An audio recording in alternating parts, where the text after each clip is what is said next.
Hello everyone, welcome back to another video. CMA USA course ചെയ്യാനായിട്ട് plan ചെയ്യുന്ന ഒരു വിദ്യാർത്ഥിയാണ് നിങ്ങളെങ്കിൽ തീർച്ചയായിട്ടും ഈ വീഡിയോ കണ്ടിരിക്കണം. കോഴ്സിനെ പറ്റിയിട്ടുള്ള ബേസിക് ഡീറ്റെയിൽസ് കാര്യങ്ങളൊക്കെ തന്നെ ഒരുപാട് നിങ്ങൾക്ക് അവൈലബിൾ ആണ്. ഈവൻ നമ്മുടെ ചാനലിൽ തന്നെ ഇഷ്ടംപോലെ വീഡിയോസ് ചെയ്തിട്ടുണ്ട്.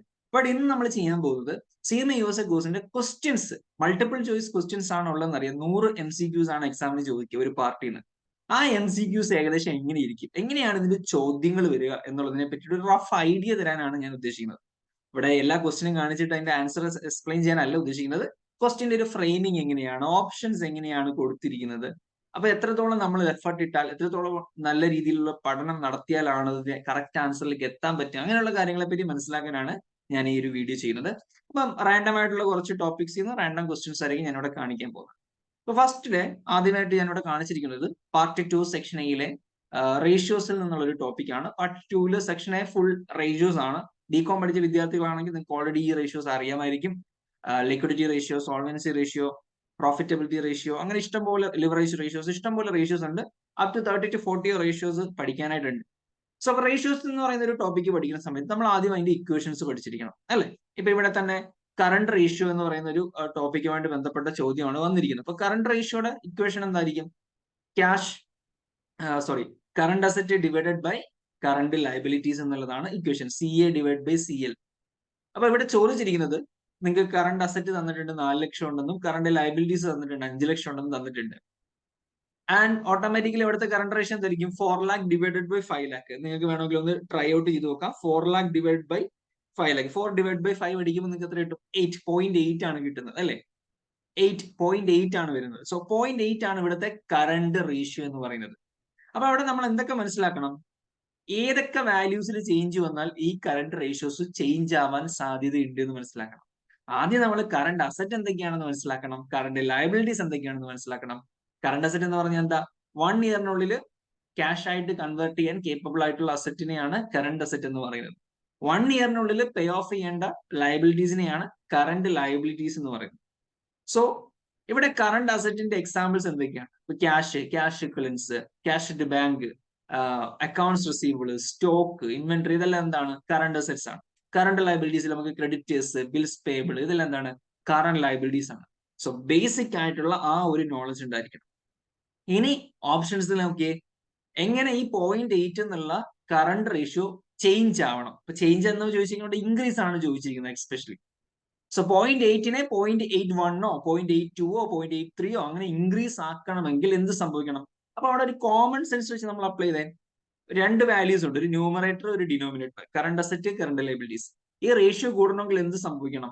തീർച്ചയായിട്ടും റേഷ്യോ കൂടണമെങ്കിൽ ഒന്നുകിൽ ന്യൂമറേറ്ററിനകത്ത് ഇൻക്രീസ് വരണം, അല്ലെങ്കിൽ ഡിനോമിനേറ്റർ ഡിക്രീസ് ആവണം. അതൊരു ബേസിക് കോൺസെപ്റ്റ് ആണ്.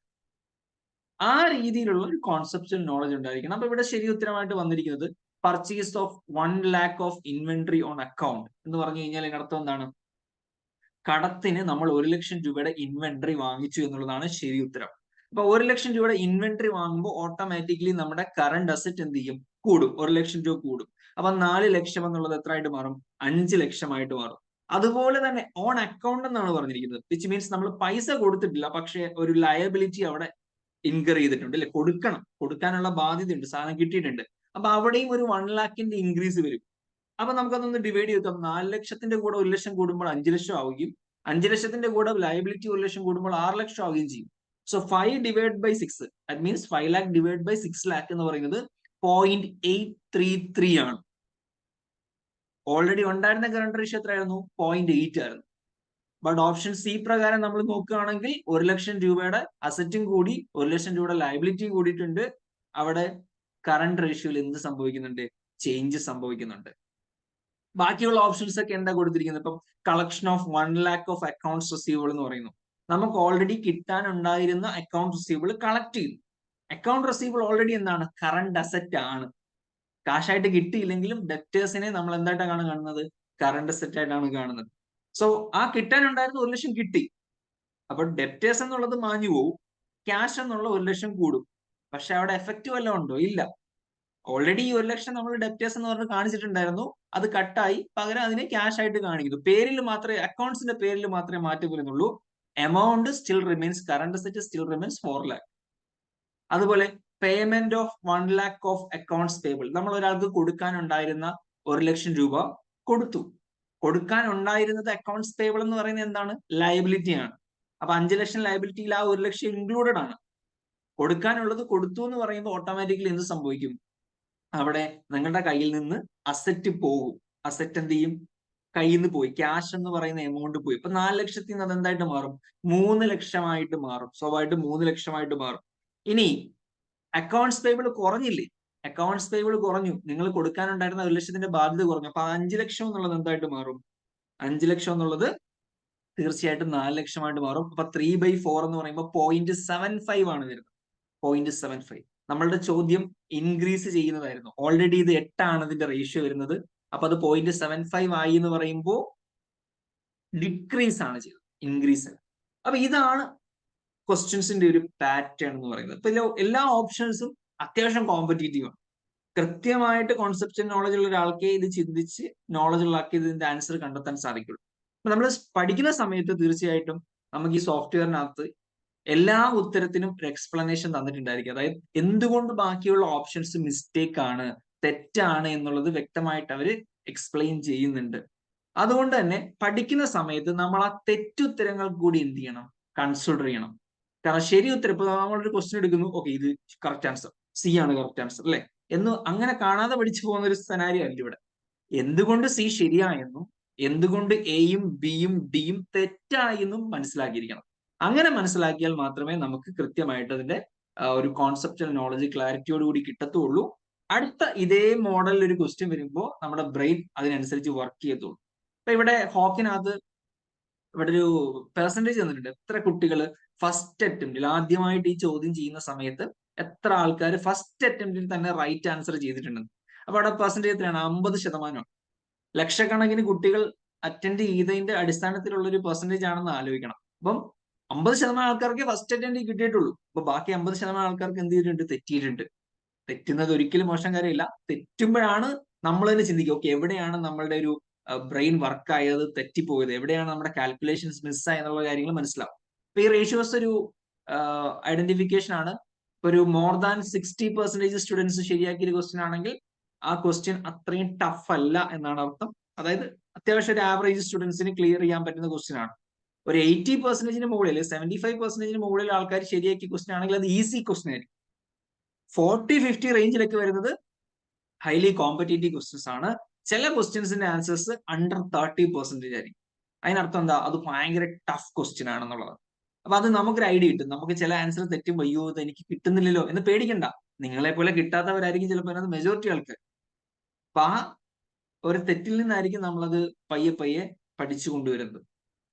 ഇനി ഒരു തിയറി ടോപ്പിക്കിൽ നിന്നുള്ള ഒരു ക്വസ്റ്റ്യൻ കാണിക്കാം. അപ്പൊ നിങ്ങളുടെ ഈ മെയിൻ എക്സാമിന്റെ ഒരു വിൻഡോയും ഏകദേശം ഈ ഒരു ലുക്ക് ആയിരിക്കും കേട്ടോ. നിങ്ങൾ എക്സാം ഹാളിൽ ചെന്നിരിക്കുന്ന സമയത്ത് ഇതുപോലെ ക്വസ്റ്റ്യൻ നമ്പേഴ്സ് സൈഡിൽ കാണും, ക്വസ്റ്റ്യൻ കാണാം, അതിന്റെ ഓപ്ഷൻസ് കാണും, എക്സ്പ്ലനേഷൻ മാത്രം കാണില്ല. നിങ്ങൾക്ക് കറക്റ്റ് ആൻസർ സെലക്ട് ചെയ്യാനുള്ള ഒരു ഓപ്ഷൻ കാണും. അപ്പൊ ഞാൻ ജസ്റ്റ് നെക്സ്റ്റ് ഒരു ക്വസ്റ്റ്യൻ കാണിക്കുമ്പോൾ ഇതുപോലെ ആയിരിക്കും ഏകദേശം. അപ്പൊ അതിൽ ഏത് ആൻസർ ആണോ നിങ്ങൾക്ക് താല്പര്യം എന്നുള്ളത് സെലക്ട് ചെയ്യാം. ഇവിടെ സി ആൻസർ കൊടുത്താൽ നിങ്ങൾക്ക് ഉത്തരം കിട്ടുകയും ചെയ്യും. മെയിൻ എക്സാം വിൻഡോയിൽ നിങ്ങൾക്ക് ഫ്ലാഗ് ചെയ്യാനുള്ള ഒരു ഓപ്ഷൻ കൊടുക്കണം. ഈ ഒരു ഫ്ലാഗിന്റെ ചിഹ്നം ഇവിടെ കാണുന്നുണ്ടല്ലോ. ആ ഫ്ലാഗ് ക്ലിക്ക് ചെയ്യുന്ന സമയത്ത് ഇതുപോലെ വേറെ ഫ്ലാഗിന്റെ ഓപ്ഷൻസ് സൈഡിൽ താഴെ എവിടെയായിരിക്കും മെയിൻ എക്സാമിന് കാണുക. ഫ്ലാഗ് ചെയ്യുന്ന സമയത്ത് ആ ക്വസ്റ്റ്യൻ നമ്പറിന് നേരെ ഒരു ഫ്ലാഗ് ഇങ്ങനെ വരും. എന്തിനാണ് അത് വരുന്നത് വെച്ച് കഴിഞ്ഞാൽ നിങ്ങൾക്ക് ഡൗട്ട് ഉള്ള ഒരു ക്വസ്റ്റ്യൻ ആണെന്ന് തോന്നിപ്പിക്കാനാണ്. ഇപ്പൊ മെയിൻ എക്സാമിനാണെങ്കിലും ചിലപ്പോൾ നിങ്ങൾക്ക് ഒരു ക്വസ്റ്റ്യൻ ഒന്നുകൂടെ ഒന്ന് റീടേക്ക് ചെയ്യണം, ഒന്നുകൂടെ ഒന്ന് ചിന്തിക്കണം. പക്ഷെ ഇപ്പൊ സമയമില്ല, എല്ലാ ക്വസ്റ്റിനും ചെയ്തിട്ട് പിന്നീട് നോക്കാം, അങ്ങനെ ചിന്തിച്ച് നിൽക്കുന്ന ഒരു ടൈം ആണെങ്കിൽ നിങ്ങൾക്ക് ഈ ഫ്ലാഗ് ഓപ്ഷൻ യൂസ് ചെയ്തിട്ട് ചെയ്യാം. കാരണം 100 ക്വസ്റ്റ്യൻസും ചെയ്ത് കഴിയുമ്പോൾ പിന്നീട് എല്ലാ ക്വസ്റ്റിനും റീടേക്ക് ചെയ്യേണ്ട ഈ ഫ്ലാഗിന്റെ ചിഹ്നം എവിടെയാണോ ഉള്ളത് ആ ക്വസ്റ്റ്യൻസ് മാത്രം സെലക്ട് ചെയ്ത് നമുക്ക് ആൻസർ ചെയ്യാനുള്ള പോസിബിലിറ്റി ഉണ്ട്. സോ അത് തീർച്ചയായിട്ടും യൂസ് ചെയ്യാവുന്നതാണ്. നിങ്ങൾ പഠിക്കുന്ന സമയത്ത് നിങ്ങൾക്ക് ഈ ഫ്ലാഗ് യൂസ് ചെയ്യാം. പിന്നീട് ഡൗട്ട് ഉള്ളതാണെങ്കിൽ വീണ്ടും വീണ്ടും വന്ന് റിപ്പീറ്റ് ചെയ്ത് നോക്കാനായിട്ട് ഉപയോഗിക്കുന്നതാണ്. ഓക്കെ, സോ ഐ വിൽ ഒരു തിയറി ക്വസ്റ്റിനോട് ചെയ്തിട്ട് നമുക്ക് ഈ ഒരു വീഡിയോ വൈൻഡ് അപ്പ് ചെയ്യാം. Please wait.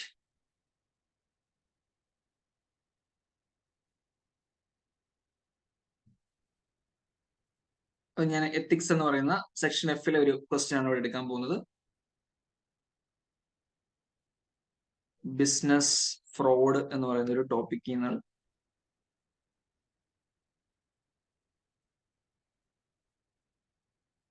ക്വസ്റ്റ്യൻ ആണ്, which of the following is not a form of intellectual property infringement. അപ്പൊ ഇവിടെ ശ്രദ്ധിക്കേണ്ട കാര്യം, ഈ നോട്ട് ഇവിടെ ബോൾഡ് ആക്കി തന്നിട്ടുണ്ട് അല്ലെ.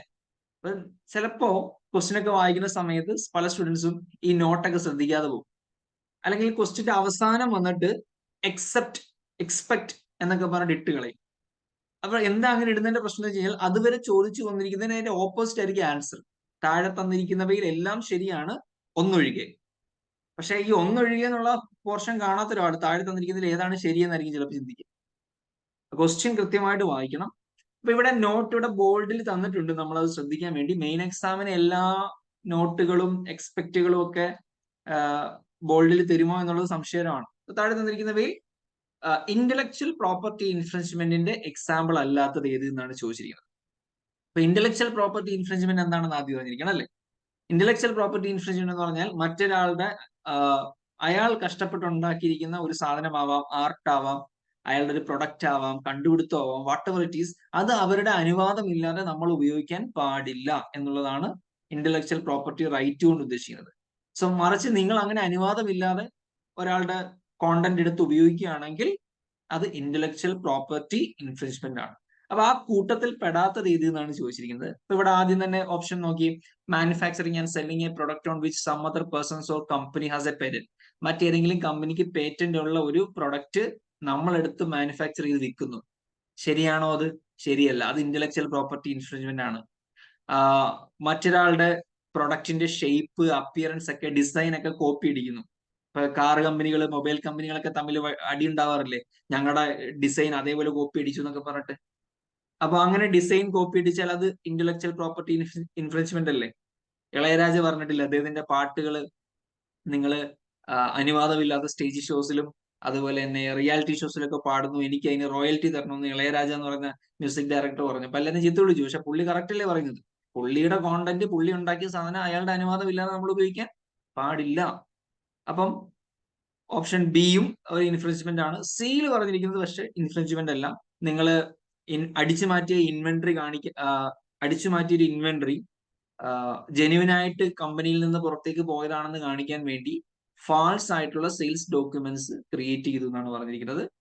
അത് മോഷണമാണ്. Creating false sales documentation and shipping documents to make it appear that inventory that has been stolen was sold, that is a theft. അതിനെ നമ്മൾ അസറ്റ് മിസ്അപ്രോപ്രിയേഷൻ എന്നൊക്കെ പറയും. അത് നിങ്ങൾ ടോപ്പിക്ക് പഠിക്കാൻ വേണ്ടി മനസ്സിലാവും. ഓക്കെ, അപ്പൊ ഈ കൂട്ടത്തിൽ ചേരാത്തത് ഓപ്ഷൻ സി ആണ്. നമുക്ക് നോക്കാം. സി ആൻസർ കൊടുക്കുന്ന സമയത്ത് yes, answer option C is the right answer. Right answer എന്ന് പറയുമ്പോൾ ഇന്റലക്ച്വൽ പ്രോപ്പർട്ടി ഇൻഫ്രിഞ്ച്മെന്റിൽ പെടാത്തത്. അപ്പൊ ഇതിന്റെ ആൻസർ പറയണമെങ്കിൽ ആദ്യം നിങ്ങൾ എന്തൊക്കെ പഠിച്ചിരിക്കണം? ഇന്റലക്ച്വൽ പ്രോപ്പർട്ടി ഇൻഫ്രിഞ്ച്മെന്റ് എന്താണെന്ന് പഠിച്ചിരിക്കണം. എന്തൊക്കെ തെറ്റുകളാണ് അതിന്റെ അണ്ടറിൽ വരുന്നത്, എന്തൊക്കെയാണ് വരാൻ സാധ്യത ഇല്ലാത്തതെന്ന് മനസ്സിലാക്കിയിരിക്കണം. ഇവിടെ പെർസെന്റേജ് നോക്കി കഴിഞ്ഞാൽ അത്യാവശ്യം 71% ആൾക്കാർ ശരിയാക്കിയിട്ടുണ്ട്. അപ്പൊ ഇതൊരു ടഫ് ക്വസ്റ്റ്യൻ അല്ല, റിലേറ്റീവ്ലി ഈസി ക്വസ്റ്റ്യൻ ആണ്. ഭയങ്കര ഈസി അല്ല, ബട്ട് സ്റ്റിൽ ഒരു ആവറേജ് സ്റ്റുഡൻസിന് ഈസി ആയിട്ട് ക്രാക്ക് ചെയ്യാൻ പറ്റുന്ന ക്വസ്റ്റ്യൻ ആണ്. അപ്പൊ ഈ മോഡലിലാണ് ക്വസ്റ്റ്യൻസ് വരുന്നത്. ഇതിനേക്കാൾ കോംപ്ലിക്കേറ്റഡ് ആയിട്ടുള്ള ക്വസ്റ്റ്യൻസും വരും. എല്ലാ മോഡലുള്ള ക്വസ്റ്റ്യൻസും ഉണ്ട്. ഈസി ക്വസ്റ്റ്യൻസ് ഉണ്ട്, ആവറേജ് ക്വസ്റ്റ്യൻസ് ഉണ്ട്, ടഫ് ക്വസ്റ്റ്യൻസ് ഉണ്ട്. ചിലപ്പോൾ ക്വസ്റ്റ്യന്റെ വലിപ്പം ഭയങ്കര കൂടുതലായിരിക്കും. ഞാൻ നോക്കട്ടെ അങ്ങനെ എന്തെങ്കിലും ക്വസ്റ്റ്യൻസിൽ ഉണ്ടോ എന്ന്. ഫോർ എക്സാമ്പിൾ ഇത് കണ്ടോ, ഇത്രയും ഡേറ്റ ഉണ്ട്. അപ്പൊ ചില ആൾക്കാരെ സംബന്ധിച്ച് ആദ്യമായിട്ട് ഇത്രയും ഡേറ്റ ഒക്കെ കാണുമ്പോൾ ഒരു കൺഫ്യൂസ്ഡ് ആവും. പേടിക്കേണ്ട ആവശ്യമില്ല. നമ്മൾ ഇത്തരം വലിയ ക്വസ്റ്റ്യൻസ് CMA വരുന്ന സമയത്ത് അതിന്റെ ഒരു റിക്വയർമെന്റ് എന്താണെന്ന് ആദ്യം നോക്കണം. അപ്പൊ റിക്വയർമെന്റ് പലപ്പോഴും നമുക്ക് അവസാനത്തെ ഒരു സ്റ്റേറ്റ്മെന്റ്സിലായിരിക്കും തരുന്നത്. ഈ ക്വസ്റ്റ്യനിൽ കുറച്ച് ഡിഫറൻസ് ഉണ്ട്. ബട്ട് നോർമലി ഇത്ര വലിയ ഡേറ്റ തരുന്ന സമയത്ത് അതിന്റെ ഒടുവിൽ എപ്പോഴും ഒരു റിക്വയർമെന്റ് കാണും. ആദ്യം ആ റിക്വയർമെന്റ് നമ്മൾ വായിച്ചു നോക്കുക. അത് വായിച്ചതിന് ശേഷം മാത്രം ബാക്കിയുള്ള ഈ പാരഗ്രാഫിലേക്ക് ശ്രദ്ധ കൊടുത്താൽ മതി. കാരണം അല്ലെങ്കിൽ നമ്മളെ മിസ്ലീഡ് ചെയ്യാനായിട്ട് കുറെ അധികം അൺവാണ്ടഡ് ഡേറ്റാസ് ഇതിനകത്ത് ഇൻക്ലൂഡഡ് ആയിരിക്കും. അപ്പൊ പലപ്പോഴും ആൾക്കാർ കൺഫ്യൂസ്ഡ് ആവും. സോ ഫസ്റ്റ് എന്താണ് ഈ ചോദ്യത്തിൽ നിന്ന് അവര് ആവശ്യപ്പെടുന്നത് അത് ആദ്യം നോക്കുക, എന്നിട്ട് പാരഗ്രാഫ് വായിക്കും. Okay, so that's it. അപ്പൊ ഇത് ജസ്റ്റ് ഒന്ന് നിങ്ങളെ പരിചയപ്പെടുത്തണോ മാത്രമായിരുന്നു എന്റെ ആഗ്രഹം. അപ്പൊ ഈ രീതിയിലാണ് നമുക്ക് ക്വസ്റ്റ്യൻസ് വരുന്നത്. കൃത്യമായ കോൺസെപ്ച്വൽ നോളജ് വേണം, കോണ്ടന്റ് മനസ്സിലാക്കിയിരിക്കണം. ആൻഡ് നിങ്ങൾ ഈ ക്വസ്റ്റ്യൻ പ്രാക്ടീസ് ചെയ്യുമ്പോൾ ഓട്ടോമാറ്റിക്കലി നിങ്ങളുടെ കോൺസെപ്ച്വൽ നോളജ് കൂടും. കാരണം ഓരോ ക്വസ്റ്റ്യൻസിലും നമുക്ക് എന്തെങ്കിലുമൊക്കെ പുതുതായിട്ട് പഠിക്കാനായിട്ടുള്ള കാര്യങ്ങൾ ഇതിൽ ഇൻക്ലൂഡഡ് ആയിരിക്കും. അപ്പൊ അത് മനസ്സിലാക്കിയിട്ട് അതിനൊരു നോട്ട്സ് ക്രിയേറ്റ് ചെയ്യണം. ക്വസ്റ്റ്യൻ പ്രാക്ടീസ് ചെയ്യുമ്പോൾ ഒരു നോട്ട് ക്രിയേറ്റ് ചെയ്യണം. ആ രീതിയിൽ വേണം പഠിച്ചു പോകാനായിട്ട്. അപ്പൊ ഈ വീഡിയോ നിങ്ങൾക്ക് ഹെൽപ്ഫുൾ ആയിരിക്കും എന്ന് വിചാരിക്കുന്നു. ഒരു കാര്യം പറയാൻ സമയമെടുക്കുകയാണ്. നെക്സസ് ഇന്റർനാഷണലിന്റെ സ്കോളർഷിപ്പ് എക്സാം നമ്മൾ മെയ് ഫസ്റ്റ് വീക്കാണ് കണ്ടക്ട് ചെയ്യാൻ പോകുന്നത്. CMA USA കോഴ്സ് നിങ്ങൾക്ക് ഫ്രീ ആയിട്ട് പഠിക്കാൻ ആഗ്രഹം ഉണ്ടെങ്കിൽ വളരെ ഇനി ഫ്രീ ആ ഒരു ടോപ്പ് റാങ്ക് നിങ്ങൾക്ക് കിട്ടിയില്ലെങ്കിൽ പോലും മാർക്കറ്റിൽ ഇന്ന് എല്ലാ ഇൻസ്റ്റിറ്റ്യൂട്ട്സും പ്രൊവൈഡ് ചെയ്യുന്നതിനേക്കാൾ ഏറ്റവും കുറഞ്ഞ പ്രൈസിലാണ് നെക്സസ് ഇന്റർനാഷണൽ CMA USA കോഴ്സ് പ്രൊവൈഡ് ചെയ്യുന്നത്. അപ്പൊ ആ ഒരു അഫോർഡബിൾ ആയിട്ടുള്ള റേറ്റിൽ തന്നെ നിങ്ങൾക്ക് പഠിക്കാനുള്ള ഓപ്പർച്യൂണിറ്റി നെക്സസ് എന്തായാലും പ്രൊവൈഡ് ചെയ്യുന്നുണ്ട്. Anyway you should attend the exam, scholarship exam attend ചെയ്യുക. തീർച്ചയായിട്ടും നിങ്ങൾക്ക് ടോപ്പ് റാങ്ക് വരികയാണെങ്കിൽ, ടോപ്പ് 20 നിങ്ങൾ വരികയാണെങ്കിൽ you will definitely get a huge discounts on exam phone course fees as well as material fee. അപ്പൊ എന്തായാലും അതിന്റെ ലിങ്ക് രജിസ്ട്രേഷന്റെ ലിങ്ക് ഞാൻ താഴെ ഡിസ്ക്രിപ്ഷനിലും കമന്റ് ബോക്സിലും കൊടുത്തിരിക്കാം. താല്പര്യമുള്ളവരെല്ലാം തന്നെ അത് ഫില്ല് ചെയ്യുക. അപ്പൊ ഈ വീഡിയോ നിങ്ങളെ ഹെൽപ്പ് ചെയ്തെന്ന് വിചാരിക്കുന്നു. മറ്റൊരു വീഡിയോയിൽ വീണ്ടും കാണാം. മറ്റെന്തെങ്കിലും സംശയങ്ങൾ ഉണ്ടെങ്കിൽ തീർച്ചയായിട്ടും ചോദിക്കുക. See you in another video. Thank you.